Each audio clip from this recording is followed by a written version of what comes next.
Исатай бабамыз осы батыс өлкенің тумасы,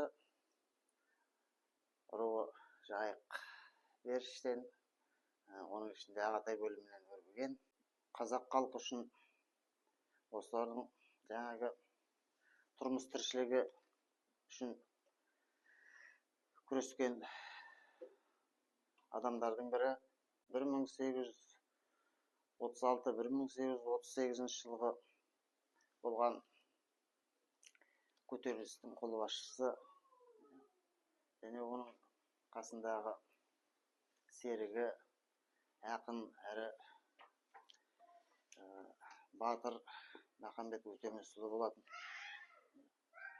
Жәңгір ханмен және патша үкіметінің зорлық-зомбылығына қарсы осы қазақ халқына жасаған сол кісілердің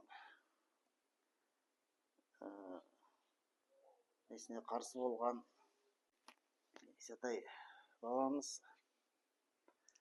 және оның қасындағы осы жалпы сарбаздар бәрі осы ел үшін, туған жер үшін, соның елдің осы егемендігі үшін, халықтың бостандығы үшін жанын қиып соғысқан адамдар.